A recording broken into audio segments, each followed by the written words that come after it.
Jangan lupa like, komen, dan subscribe channel YouTube TVRI Bengkulu dan nyalakan lonceng notifikasinya. Balik lagi di Opini Obrolan Pagi ini, pemirsa, masih dengan tema yang sama nih, yaitu thrift penghasil cuan bersama Mbak Ami Wulandari. Oke, kita masih bertahan nih Mbak ya. Nah Mbak Ami, apa sih yang membuat susah atau kendala-kendalanya yang ada waktu saat membuka offline store? Offline. Awalnya palingan kendalanya itu pencarian tempat dulu Mbak, tempat yang strategis untuk jualan. Nah kalau kemarin sih target awalnya kita tuh mau carinya di dekat penurunan kan.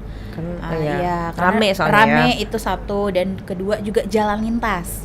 Jalan memang para anak-anak muda lewat sana.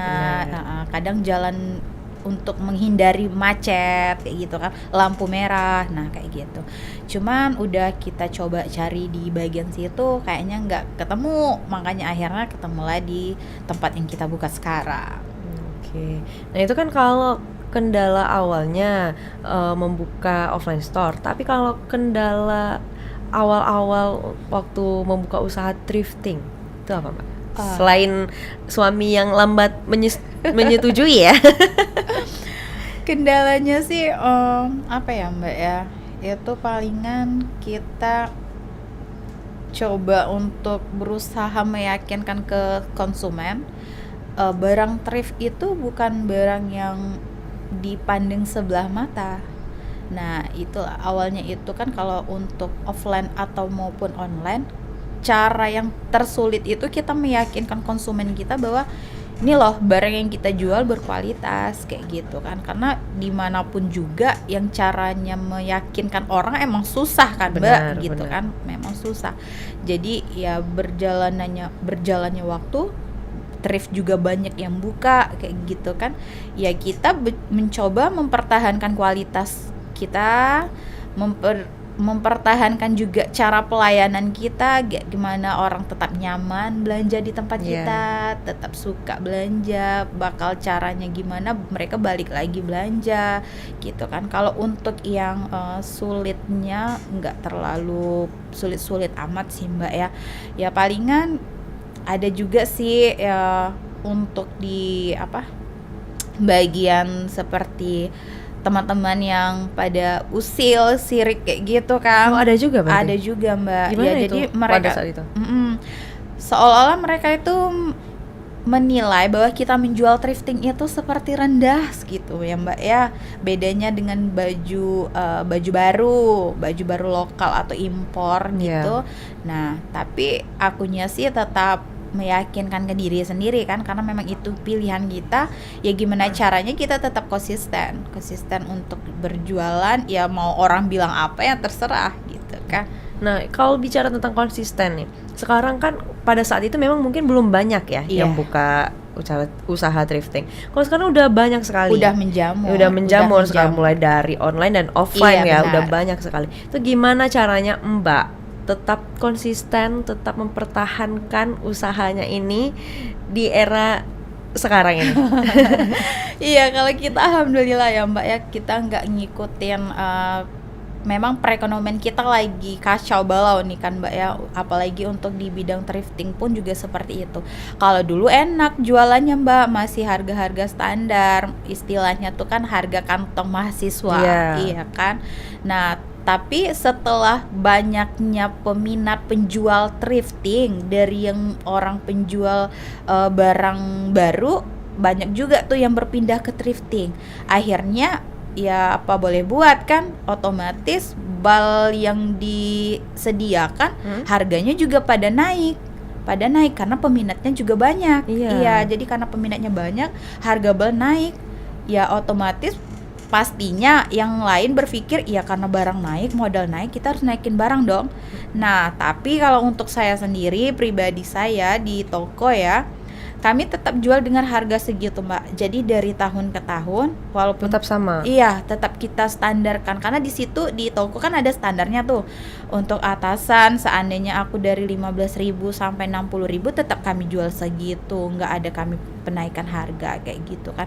Jadi untuk konsumen dan alhamdulillah antusias mereka tetap seperti awal-awal buka dan sampai sekarang mereka tetap setia belanja di tempat kita karena kita itu satu harganya tetap kita jaga di situ dan kualitas tetap kita pertahankan, tidak pakai naik-naik harga. Makanya terkadang aku sering ngomong kan, Mbak, jangan ditawar lagi dong. Harganya kan kita udah standar nih. Kan Udah ngepres iya, nih. udah press nih. Jangan ditawar lagi. Kalau kurang-kurang 5.000 boleh lah kan. Boleh. Iya. Nggak, tapi ngambilnya harus banyak juga. Iya. Harus langganan, besok balik lagi. Palingan kayak gitu triknya Iya. kan. Iya. Oh, berarti triknya itu menjaga kepercayaan gitu Iya, konsumen menjaga- juga ya. Menjaga harga. Mm-mm. Nah, kalau buka thrift ini kan pasti apa ya? Banyak hal-hal yang harus diperhatikan juga gitu.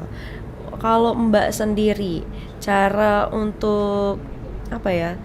Menjaga kualitasnya tuh kayak gimana? Barang thrift ini Mbak sebenarnya bekas pakai atau gimana sih Mbak barang thriftnya? Ya kalau untuk sepengetahuan saya ya Mbak ya, barang thrift yang ya namanya barang thrift ya katakan kan barang second. Mm-mm. Nah cuman terkadang waktu pada saat masih sering ngambil bal itu ya Mbak, di dalam bal itu masih banyak juga yang bertag label. Oh, Iya masih aja banyak masih yang bertag label. Ada juga kalau misalkan seperti noda-noda di bajunya ya kemungkinan barang second pakai orang luar negeri kayak gitu ya. Nah, cuman untuk pada saat ini alhamdulillah kami dikarenakan ada dapat link lagi kayak gitu kan, dan harga bal juga melejit naik dan banyak juga yang rejectnya. Jadi kami berdua suami berpikir gimana kita cari solusi lain yang untuk mengurangi si reject ini tadi kan Mbak, yang nggak bisa bakal jadi cuan lagi nih. Iya kan, apalagi kadang reject yang parah seperti robek, Nah, gimana itu. mau kita jual gitu kan. Nah akhirnya kita dapat link juga nih, dapat kenalan gitu untuk di luar. Dia nawarin, mau nggak kalian jual, namanya barang ekspor Mbak. Ya. Namanya barang ekspor. Dia barang import, cuma bedanya dia bukan second pakai orang luar negeri gitu. bukan Iya bekas, bukan oh, oke. second. Jadi dia tuh sistemnya kayak gini, seperti misalnya di store-nya atau di butik di luar negeri itu barangnya tinggal sisa satu size, atau kayak misalkan mereka tuh seperti cuci gudang gitu nah Oh, Mbak. oke. Iya, seperti barang cuci gudang. Nah, itu kan ada yang ngambil tuh, ada penyalurnya Iya, gitu heeh. kan. Nah, kalau untuk di Bengkulu kayaknya sih baru 1-2 orang yang tahu yang barang itu kan. Kalau untuk di luar kota itu udah Itu menjamur. banyak. Iya, benar. Karena salah satu teman saya di Kota Bandung itu Iya. dia buka satu store gitu, Mbak, memang khusus dia belanja khusus Uniqlo. Nah, itu Oke. Uniqlo khusus yang barang cuci gudang. Nah, seperti itu bedanya juga, otomatis harganya lebih murah dibanding memang di store Uniqlo aslinya gitu Oke. kan. Nah, sekarang kita makainya barang seperti itu. Nah, jadi karena tidak live lagi kan Mbak, akunya juga nggak punya waktu lagi untuk nge-live, apalagi sekarang udah punya baby.